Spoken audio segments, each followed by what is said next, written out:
Le temps passe et il fait tourner la roue de la vie comme l'eau celle des moulins.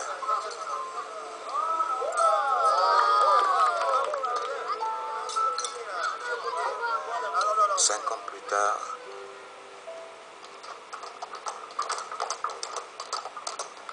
je marchais derrière une voiture noire dont les roues étaient si hautes que je voyais les sabots des chevaux.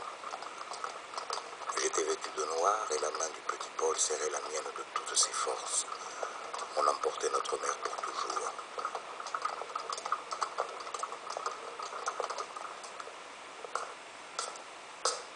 Pendant des années, jusqu'à l'âge d'homme, nous n'avons jamais eu le courage de parler d'elle.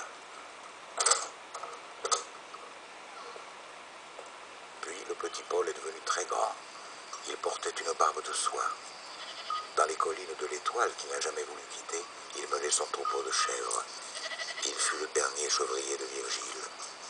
Mais à 30 ans, il disparut à son tour.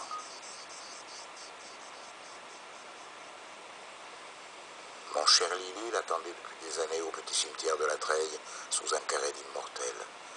En 1917, dans une noire forêt du Nord, une balle en plein front avait tranché sa jeune vie, et il était tombé sur des touffes de plantes froides dont il ne savait pas les noms.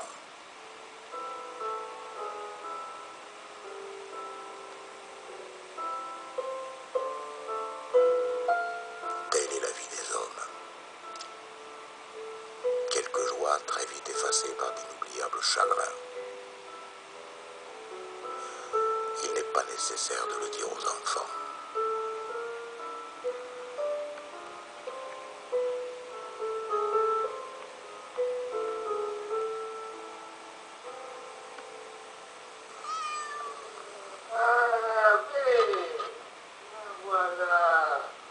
Voilà.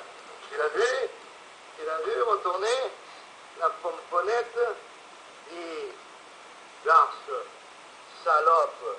Encore 10 ans et je fondais une société de films. Le succès couronna l'entreprise. C'est sûrement les salles de pêche de Pierre, tournées. Et j'eus alors l'ambition de construire sous le ciel de ma Provence une cité du cinéma. Mon notaire s'était mis à la recherche d'un domaine assez vaste pour accueillir ce beau projet. Il trouva mon affaire pendant que j'étais à Paris. Et c'est par téléphone qu'il m'informa de sa découverte. Son enthousiasme était grand et je le savais honnête. J'achetai donc ce domaine sans l'avoir vu.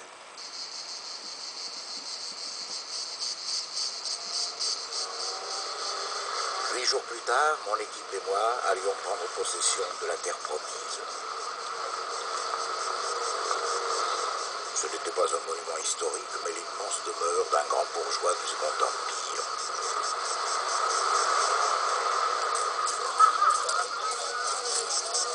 Je regardais orgueilleusement la naissance d'une grande entreprise lorsque je vis au loin une haie d'arbustes. Mon souffle s'arrêta et sans en savoir la raison, je m'élançai dans une course folle à travers la prairie et le temps.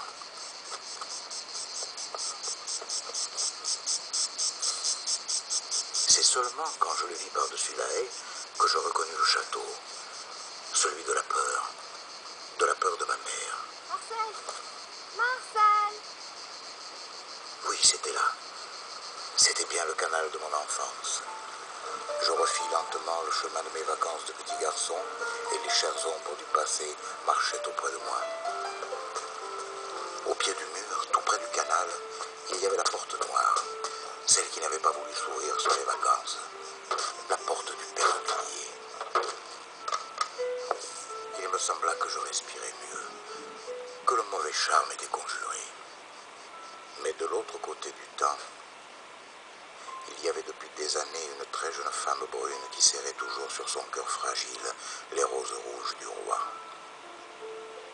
Elle entendait les cris du garde et le souffle rauque du chien. Blême, tremblante et pour jamais inconsolable, elle ne savait pas qu'elle était chez son fils.